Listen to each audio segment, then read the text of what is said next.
My guest today is, he's in one of the biggest battles in America right now, and a lot of people aren't talking about it or really paying attention to it, but he's taking a sledgehammer to the EPA. He is the administrator of the EPA. He's also a combat veteran, so he's probably exactly the guy to take this on.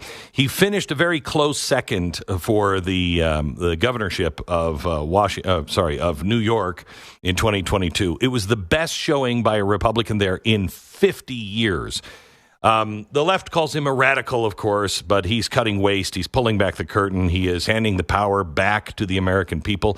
And when we talk power, we mean power, because he is on an energy kick that this country absolutely needs. And he also has a struggle from inside the deep state, because his own people have turned against him. But wait until you hear what his goal is within the first year and a half of his term. You are about to hear an amazing man, EPA Administrator Lee Zeldin.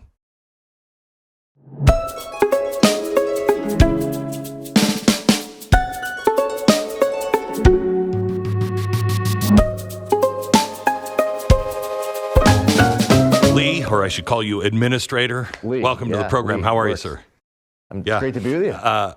Yeah, I am. I think you're killing it. I think you're just killing it. And you are probably, to the left, one of the most hated men. You have to be, because I look at the EPA not as really environmental protection. I see it as the way the left has built a tool to destroy hopes and dreams.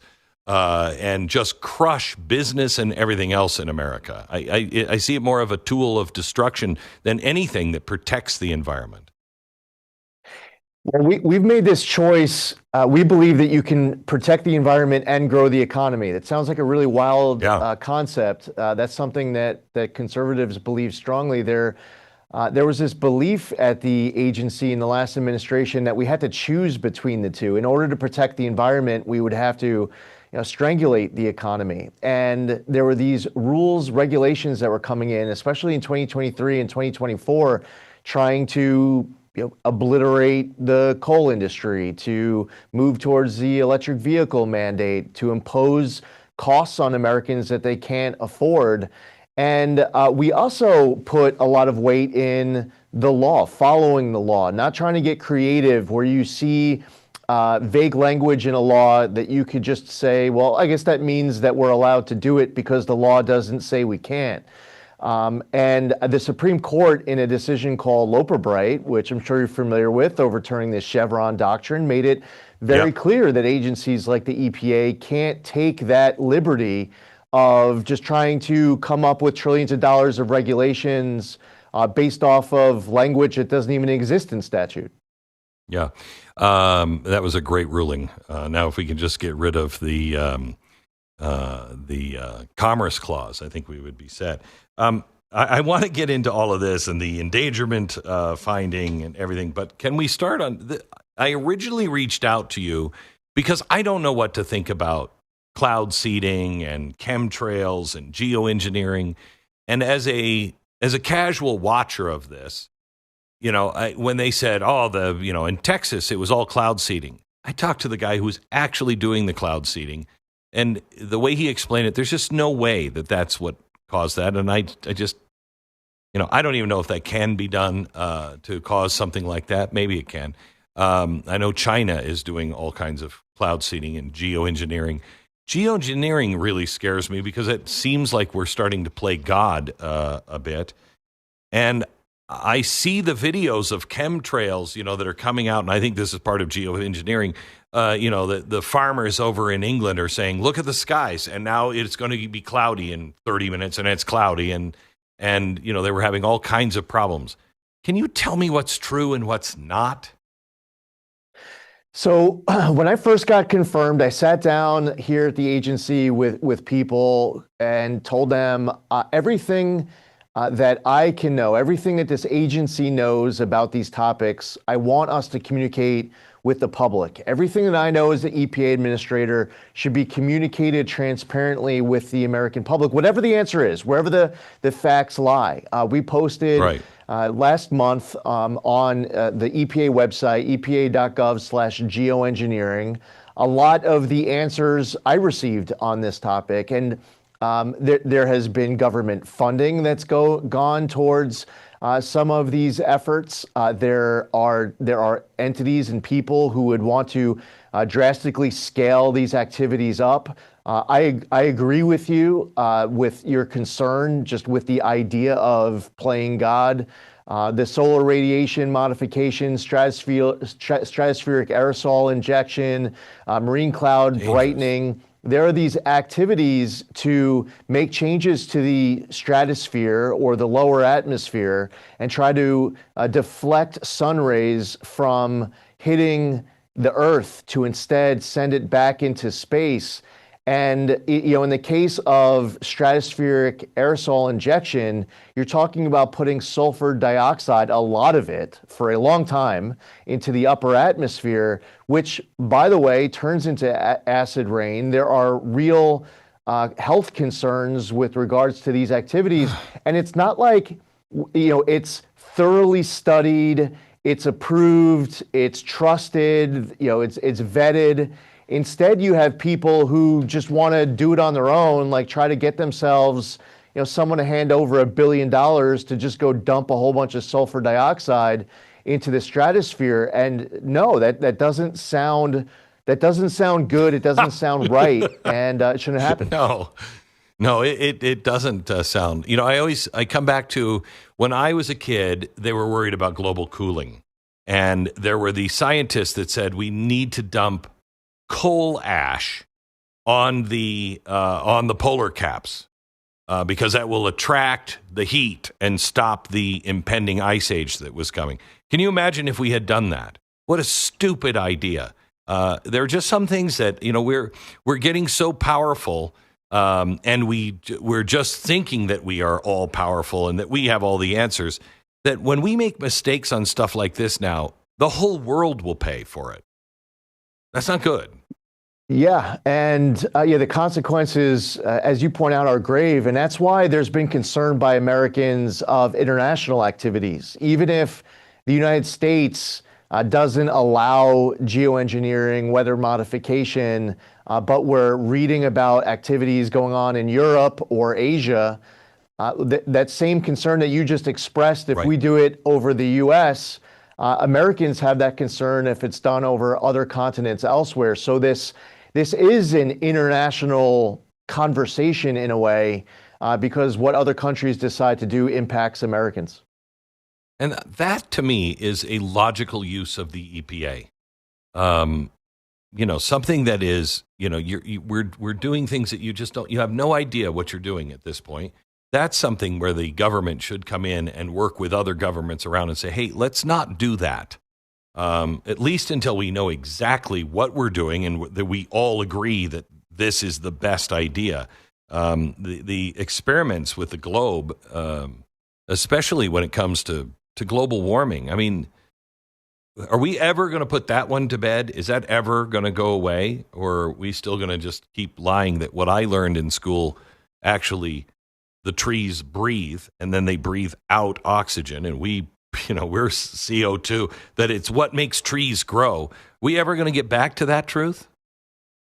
I think it's based off of, it really comes down to getting to that moment in the future. Like now we're in 2025 where you can go back to predictions from 5, 10, 20 years ago where people were giving their pessimistic assumption of where science is going. Once you get to that date in the future, you're able to look back and say, okay, these are the facts now that we have the data. This is what bared out to be true. This is what wasn't. So 6 years ago, AOC was saying that in 12 years, the planet was going to end. It seems more and more clear now, 6 years later, that obviously that's not going to happen. But in some cases, when trying to institute policies today, they're not just saying this is what's going to happen 5 or 10 years from now. They'll say this is what's going to happen 80 years from now. And they pick a date that is so far into the future that it will justify the tens of billions, hundreds of billions, or many trillions of dollars of policy, the restriction of consumer choice, the impact on quality of life and cost of living. And you have to wait 80 years to figure out whether it's true or not. You referenced earlier the 2009 endangerment finding. This was the beginning of the Obama administration, and they had a choice. They could rely on pessimistic predictions of where things were going with the science. They could have relied on optimistic assumptions that were being made as far as where the science was going, and they chose to rely on the pessimistic predictions. Right. Well, the great news, now we're in 2025, we've seen that many of the pessimistic predictions didn't actually end up panning out. So we could deal with 2025 facts as opposed to 2009 bad assumptions. That's a good thing. Can you explain that endangerment finding and how important that was? I mean, that created a whole new industry, really, I think, for the EPA. This ended up resulting in trillions of dollars of regulation. What the Obama administration did was that they said carbon dioxide, when mixed with a bunch of other well-mixed gases, the greenhouse gases, some not even emitted from vehicles, even though the endangerment finding was only with regards to vehicles, they say that ends up contributing to global climate change. They don't say causes, they say contributes. You might ask, how much did they say contributes to it? They don't say, but we know that somewhere north of zero, not much more north of zero. And then they say global climate change endangers public health and welfare. It's an extraordinarily creative reading of Section 202 of the Clean Air Act, where they were doing things the EPA had never done before, like, for example, justifying this as combating global climate change or relying on certain emissions that aren't even coming out of vehicles and not drawing direct links, instead doing these mental leaps. And what they ended up doing was creating this new power that allowed them to do trillions of dollars of regulation, not just on vehicles, mobile sources, but also stationary sources like power plants and more. So it ended up leading to a lot, but we were just talking a few minutes ago about the Loper-Bright decision by the Supreme Court. There were also Supreme Court decisions in West Virginia versus EPA and Michigan versus EPA and other cases. And there's something called the major policy doctrine.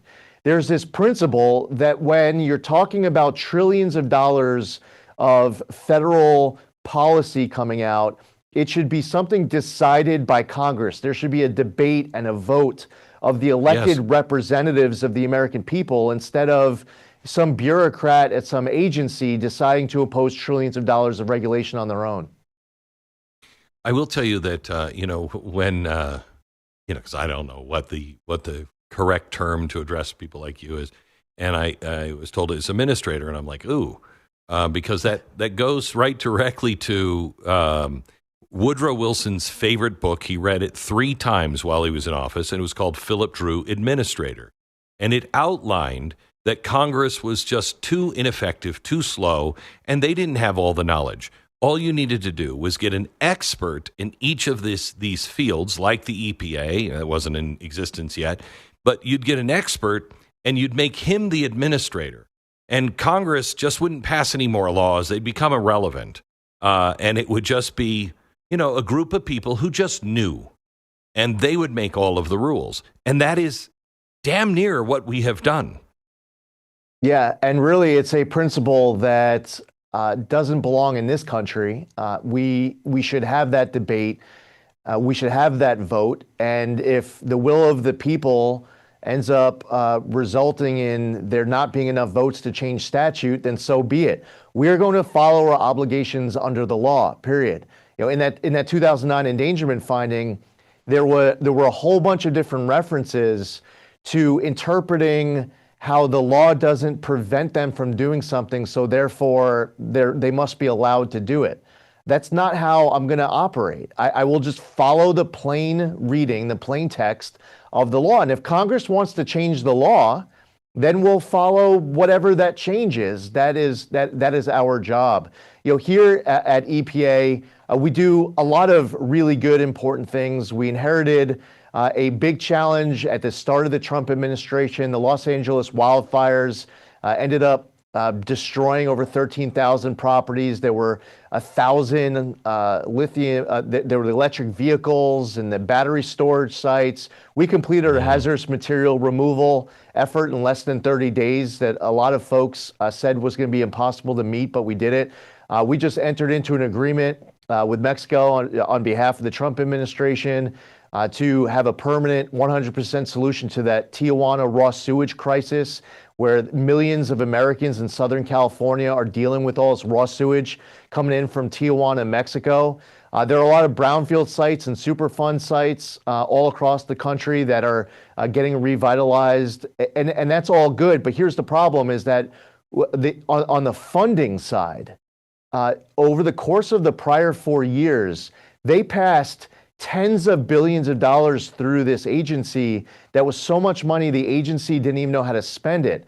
And they'll use these words and terms to build support, like environmental justice, and they'll say that there's communities that have been left behind that need help. And we'll say, yeah, okay, there's a community that's been left behind that needs help. What can we do to help? But then under that banner, under that term, they will then get tens of billions of dollars passed through their friends, and then through self-dealing and conflicts of interest, unqualified recipients, deliberately reduced agency oversight, money will end up going through these pass-throughs, through pass-throughs, through pass-throughs.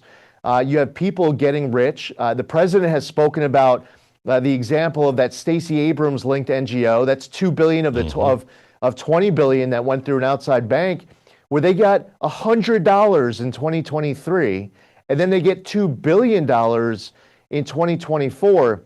And the last thing I'll say on this is that there's just been so many different grants where the dollar ends up going to an activist group on the left to tell us the next dollar should be going towards remediating an environmental issue. So you get a dollar appropriated to remediate an environmental issue, but instead of spending the dollar on actually fixing the issue, the dollar's going to some left-wing activist group to tell us that the next dollar should go towards fixing it. And we're not here saying, hey, let's take money from left-wing activist groups and give them to right-wing activist groups.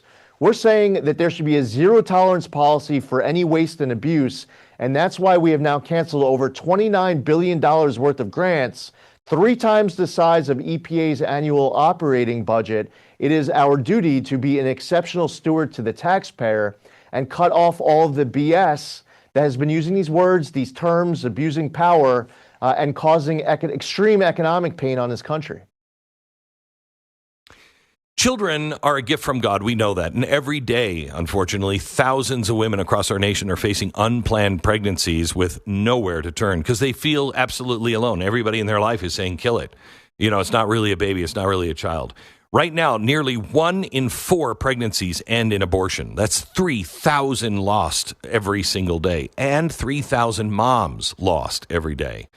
But through PreBorn and the network clinics, there is hope. And these clinics provide free ultrasounds that introduce a mom to her baby, and that moment changes everything. Over 350,000 babies have been sold. No, not sold. 350,000 babies have been saved through this life-giving work, and it doesn't stop there. Moms are being introduced to Christ, receiving practical support for up to 2 years, and they're choosing life. Moms like Valeria, who just thought she didn't deserve to have a child until she searched her options, and she went into a PreBorn network clinic. She now has a beautiful daughter who is already spreading life to others. It's amazing. Every day this is happening, and it's why your monthly support is so critical. Just $28 a month can save a life, restore a precious gift from God. Dial pound 250, say the keyword baby. That's pound 250, keyword baby, or go to preborn.com/Glenn, preborn.com/Glenn. Well, that's why I think you're just knocking it out of the park, but it also makes you an enemy of almost everybody. I mean, you have How many employees does the EPA have? This should say something. So when we came in, the agency was at 16,155. We've been going through reorganizations, reductions in force. We're going down to 12 and a half. So over the course of the first 6 months, we were able to reduce the size by 23%, which aside from the over $29 billion of grants that we canceled, that's $750 million of annual savings to the taxpayer. And then we're also doing real estate consolidations. We closed an EPA museum that nobody went to. That cost a lot of money. We're canceling media subscriptions that were overpriced. There's just a lot of ways to save money. But you're making enemies. I've heard that there are 400 of your own employees that have turned on you and wrote, some scathing letter about, how you're the Antichrist or whatever, and how you're going to kill the environment. What is it like to be you to walk into an agency where you're not the most popular? So here's the great news. I would say that a large majority of the employees, a very large majority of the employees I've interacted with, and I engage with the career employees every day here at headquarters. I've been to 30 states. So I've engaged with EPA across all 10 of our regions, and they get it. You do a career inside of a federal agency, 20, 30, 40 years, and you'll have very different presidents from one administration to the next. Sometimes it's a president you voted for, sometimes it's not. To the point that you just raised, we also have exceptions. And in this case, we had a letter that was drafted where agency employees using their title written as agency employees were providing their own very public opinion of where the agency should go on policy, ignoring the will of the American public. There's a reason why President Trump is now in the Oval Office, that I'm here in this position after being confirmed by the Senate. You can't, as an employee in an agency doing a 20, 30, 40-year career, just always insist that whatever the policy and ideology is of the furthest left president you support over the course of your term, that whatever they want during those 8 years, whatever they're pursuing, is treated etched in stone like it's a commandment. The pendulum will swing because the American public voted for it. The American public doesn't want an electric vehicle mandate. They don't want the coal plants to be shut. They want more, they want energy dominance unleashed here in America. They want to be able to create jobs. They want us to be cognizant of their concerns. I was just yesterday down in Georgia with the vice president announcing a change that we're making regarding refrigerants and this conversion with HFCs that was done very drastic. Well, you go ask, the grocery store costs have gone up. It's harmed the semiconductor industry. Residents are upset. When we take action to stop that really annoying start-stop feature on cars, or to make gas cans flow faster, or to reverse the annoying, the terribly flawed deratements on diesel exhaust fluid systems, or getting water flowing faster, there are Americans out there like, none of that matters. Why are you focusing on these little things? Well, maybe it doesn't matter to you, but each of those things I just mentioned matter to millions of Americans, and there's no issue that's too small. There's no issue that's too large. We will do, what we were just talking about, the endangerment finding is the largest deregulatory action, the single greatest deregulatory action in the history of the United States of America.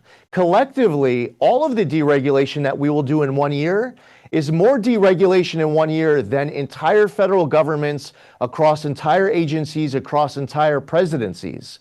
And we want to get it right. We're going out to public comment. We're not saying, to the point you just referenced from that book, we're not saying, in this perch that we know best. We want to go to the public, solicit your comments, participate in the process, and we want to get it right at the end. But what we're putting out for proposal right now are many dozens of different decisions that would end up resulting in the largest deregulatory action in the history of the country. And we're proud of it because we're heeding those economic concerns, choosing both. Yes, protecting the environment and growing the economy. So we haven't built a new refinery in America, I think, since the 70s because of all the regulations. They were shutting down all these coal plants. It's impossible to build a new nuclear reactor. Our grid system is, just hanging by a thread. And we're at the same time saying that we want to be the AI leader. China is building all of those things. Every week there's a new coal-fired power plant coming on. And the one who wins is the one who's going to be able to create the energy and create the energy safely, I might add.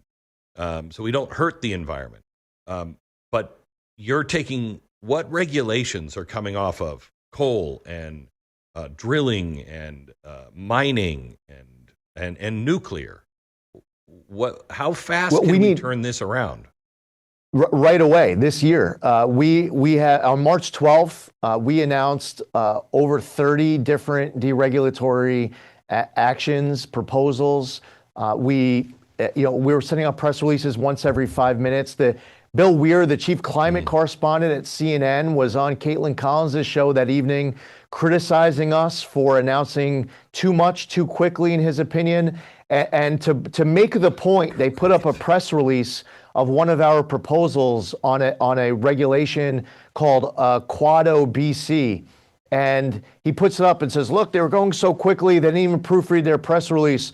Look at this press release. It says at the top, 0000B/C. Not even knowing what this major regulation is, the Quado BC regulation on the oil and gas industry and methane. We need more baseload power.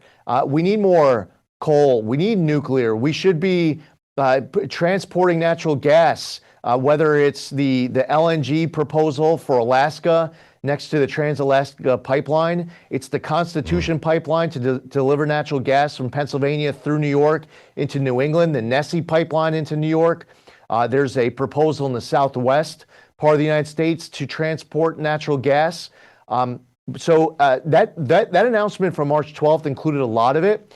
But the media on the left has just been so dishonest about it. Listen, if you want to oppose what we are putting forth, that's fine. I mean, let's have that conversation, but just be honest about it. When we put out the endangerment finding proposal, they like to put these photos of these scary looking smokestacks from coal power plants. The proposal was with regards to mobile sources. The scary looking smokestacks are over 99% coming from water vapor.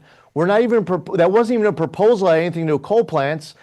You show pictures of vehicles, and by the way, you can't show, the picture of anything coming from the vehicle, because what we're talking about with, carbon dioxide, that you can't see it.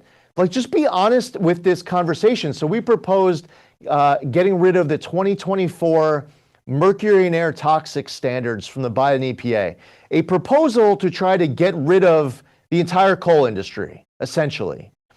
So the left-wing media wants to say, look, they want to get rid of mercury and air toxic standards. No, if you get rid of the 2024 mercury and air toxic standards, we still have the 2012 mercury and air toxic standards. There still will be mercury and air toxic standards on the books. We just don't want to be eliminating the coal industry with these regulations.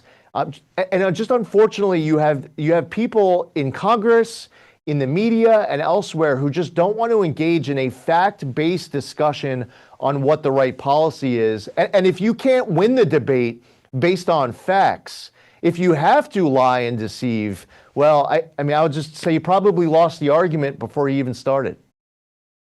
So you have these people arguing this and trying to put out coal and everything else, which, if we would have followed the plan of Joe Biden, by 2030, most likely, we would begin to have such rolling blackouts and brownouts that, you can't build a first world nation if you don't have reliable energy. I'm broadcasting here from my mountain house in Idaho, and there's no power poles coming in here. So I've had to bring all of the electricity in myself with solar, which is ridiculous. It's just ridiculous. I've spent into seven figures to have renewable power. And you just can't do it on a big scale. It's just not possible to do it unless you have generators and natural gas and everything else. And for people to think that we can just get off of coal and get off of everything and increase the amount we need for AI, it's just not going to happen. Are they anti-human, or do they just not know what they're talking about?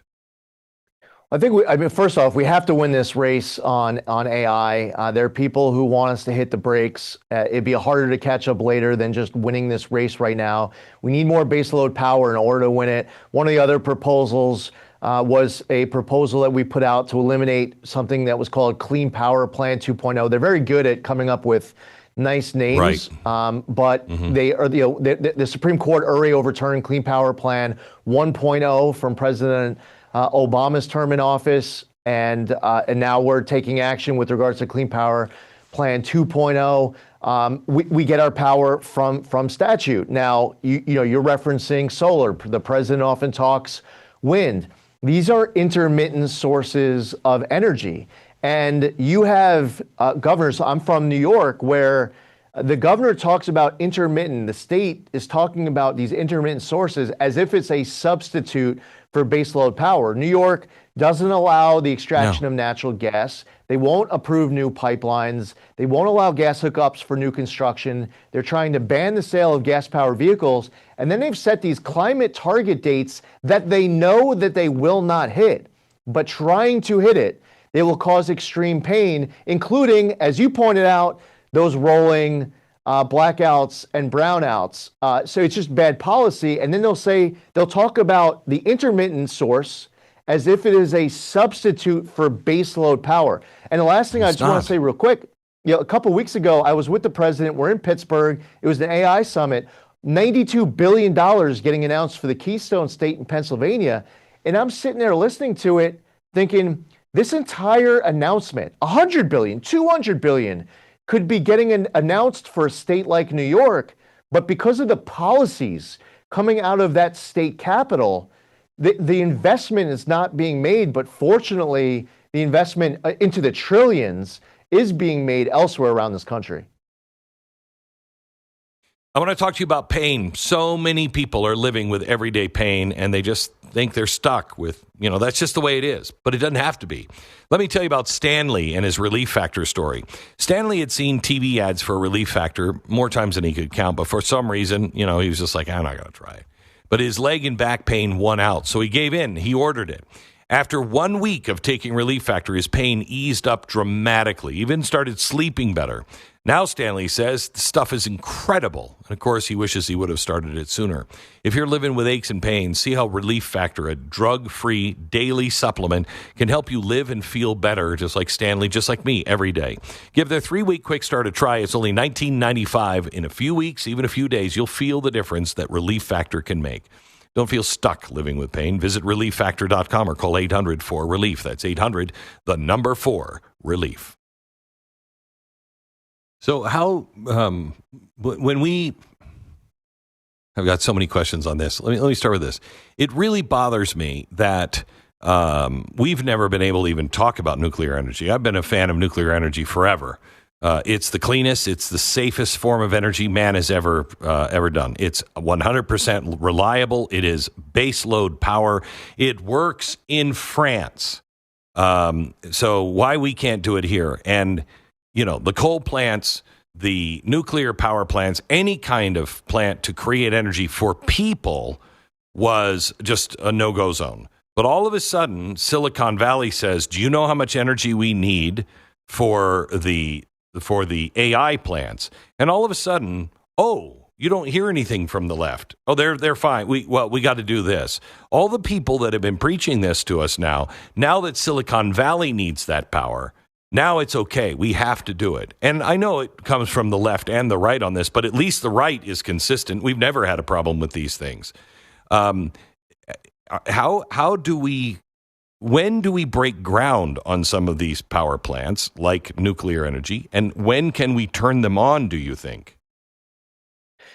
Yeah, I mean, there have been so many announcements that have been made since President Trump was sworn in January of these massive, not just multi-billion or tens of billions, in some case, hundreds of billions of dollars that companies are investing. They want to, many of them want to have data centers powering their own site.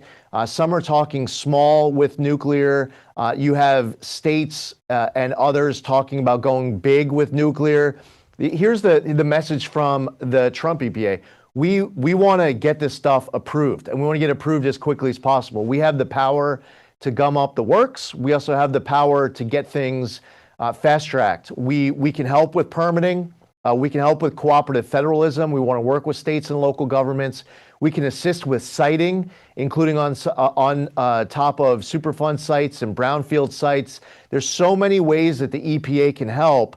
You've had these announcements that have been made into the trillions of dollars of all these companies that want to make the investment. We're here to help. President Trump, during during his transition, was at the New York Stock Exchange ringing the opening bell, and he said, when Lee, this is before I was confirmed, this is before he was sworn back in. He said, when Lee Zeldin's the administrator of EPA, he will approve all requests for new nuclear sites within 1 week. And so we start getting these media requests in right away. I was with the president for the whole day. The first request comes in, very serious questions, wanting to know how we're going to approve new nuclear sites in 1 week. And the president, he was like volunteering there as as communications director for a minute. He says, remind them that I was kidding around when I said 1 week, and tell them you'll get it done in 2 weeks.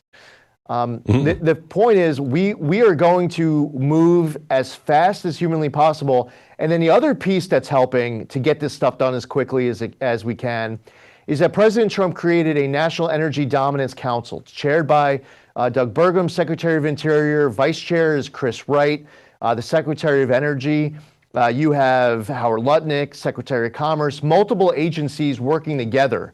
And instead of each of us being siloed off, we're all working together, agencies working together at once to make the process as efficient as we can, so that someone who wants to invest and they're seeking a permit, they don't get 15 months down the road and then they're getting denied for something. They're like, hey, why don't you give us a heads up 15 months ago that we were going this way? But we need to go one step further. As far as permitting reform goes in this country, the one big beautiful bill was passed and signed into law. Congress might be thinking about what's next. I'll give you 3 principles that would be great to guide a permitting reform bill. Permits should take less time, cost less money, and have more certainty. And if you're checking those 3 boxes, that will only further ramp up the amount of investment, the pace, and the amount of new projects that will get built across this country. But no matter what, we're here to help to get done as fast as we can at EPA. So do you have an idea of when the shovel will go in for a new power plant? Yeah, no, for sure. I mean, it's going on all across the country with different projects at different timelines over the course of months and years ahead. There's going to be a whole lot of groundbreaking and ribbon cutting with power plants coming online, with small projects that will be done to power a particular site, a particular company. They might have extra power that they're able to put into a grid, but you have companies all across the entire country breaking ground. In some cases, we're talking about months. In other cases, we're talking about years. But this isn't something that is a conversation for post-Trump presidency. This is something that we're going to be able to celebrate progress on throughout the Trump presidency. Lee, you have set 4 new priorities for the EPA. And they are energy dominance. I think we covered that. Permitting, streamlining all permitting. We've just covered that. AI energy. We did that. The last one is auto jobs restoration. What does it mean to restore auto jobs, and how is that the purview of the EPA? I'm so happy that you asked. So when we were confirmed shortly thereafter, we sent 3 Biden EPA waivers to Congress for review that were given to the state of California that California used for the state level electric vehicle mandate and other tailpipe emissions that a whole bunch of other states had then signed on to. So California's state level tailpipe emissions weren't just California. A whole bunch of other states signed on. So now you have two different standards throughout the country. Congress reviewed it, and they passed the Congressional Review Act on all three of the waivers to get rid of the waivers, which President Trump signed. So those waivers are gone, which means that California's proposal policy for that electric vehicle mandate and the other tailpipe emissions are gone. You and I were talking about the endangerment finding a little earlier. The proposal wasn't just about a reconsideration of the 2009 endangerment finding. The proposal also includes a rescission of all of the greenhouse gas regulations that followed regarding light, medium, and heavy-duty vehicles. Earlier on, we were talking about reversing the diesel exhaust fluid system deratement. So we made that announcement in Iowa about a week and a half ago.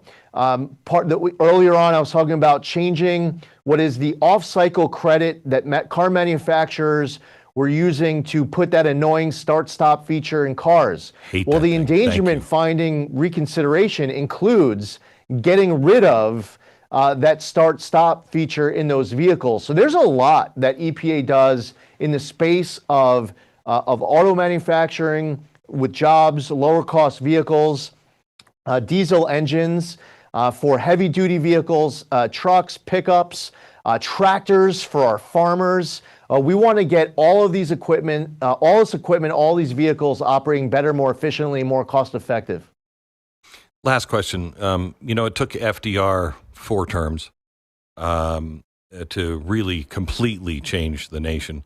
I asked Donald Trump before the election, I said, can we get enough done in 4 years? He said, no. He said, but I think you'll see how fast we're going to move. He said, but I think we actually need 12 years to actually turn this ship and go in another direction. You think that's a fair timetable, that we would need 2 more administrations plus this one? Well, listen, I would defer to how much time other agencies would need, how much time Congress needs, how much time future presidents would need to get certain things done. I will tell you, speaking for the EPA, is that we are going to get everything done here over the course of the first year to year and a half. That's been the biggest surprise and shock that I had coming into the position, is how much we're able to do at once. We have a lot of bandwidth. We have a great team. And I thought that my team was going to tell me, all right, we're going to do these few things first, and then a few months later, we're going to start these next few things. And by the end of 4 years, we'll get through 70% of the agenda. And then hopefully things work out November 28, and we can finish with the next administration. At the EPA, despite everything that we inherited and everything that needed to get fixed, I don't have anything on my calendar that we are waiting for year 3 or year 4 to get done. Excellent. Everything is year 1, except for a few things that spill into year 2 for a very good reason that I already pressure tested timelines on. My goal is to fix everything out of the gate. Quite ambitious. I will tell you, I was so disappointed when you didn't win in New York. You weren't the governor of New York. That would have solved a lot of problems. But God works in mysterious ways, and I am thrilled that you are at the EPA. You're killing it. Thank you so much. Thanks, Glenn. You bet. Bye-bye.